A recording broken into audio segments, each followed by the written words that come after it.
Okay, we've been working on this. That engage disengage didn't work quite as well as I'd like, so we kind of come up with a little bit of a workaround. This is just a little walking exercise, just came off the cuff. This is Enzo, by the way. So the very patient is right back there, and what we're going to do is just do a quick little turn. So the guardian's going to give him a treat, so he's got food in his mouth, and then he's going to do a turn. He's going to walk about 4 steps, and he's turning and keeping Enzo on his outside, and then give him a treat right there.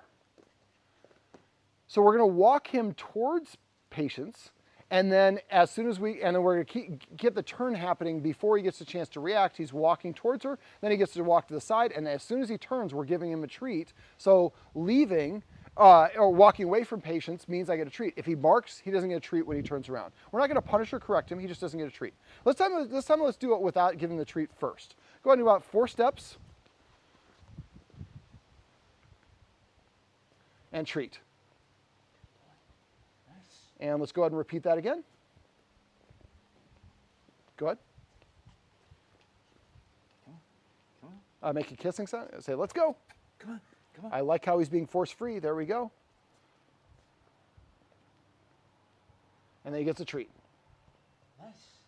And I have a little tiny bald one up. We'll do one more. Go ahead and take about 5 steps. Go ahead and U-turn.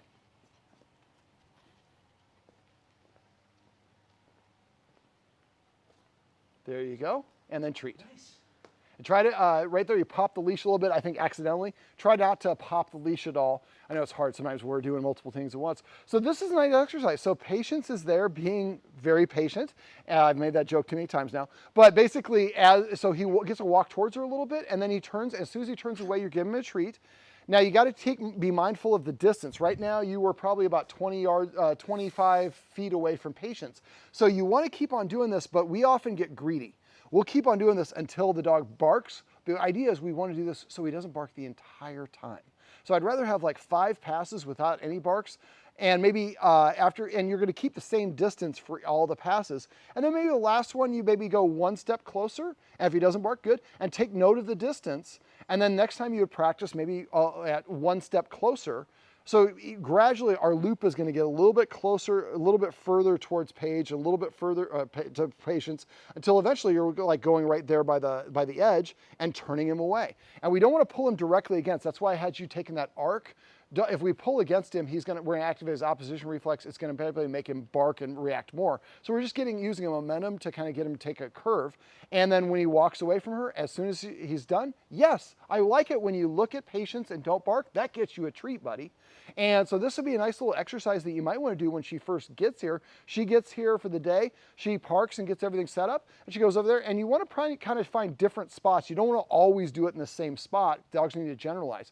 And after a while, you start seeing, I get a little mini walk with Patience, and then we do this 5 or 6 times, and then you can go inside and you go to your office, she goes in and does her thing, and maybe you come out and do this 2 or 3 times a day, and eventually get to the point where when you get really close, that's when I would have you do the joint walk. Since he likes to lunge at her, what I wanted the guardian to do is attach another leash to his collar that comes to here. So Patience could be walking right here, and he can't, because he's going to lunge at her.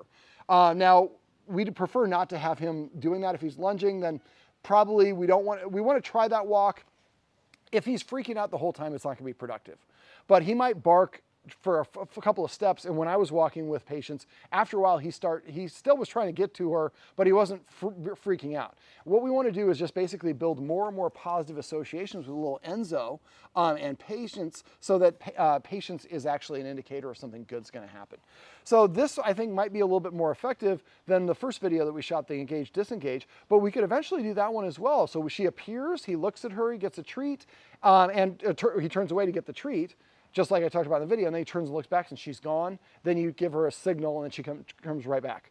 Well, this is my little buddy Enzo, and boy, does he have a big engine. And this is how you can use a little bit of a walking turning exercise for a dog that likes to bark at a girl named Patience.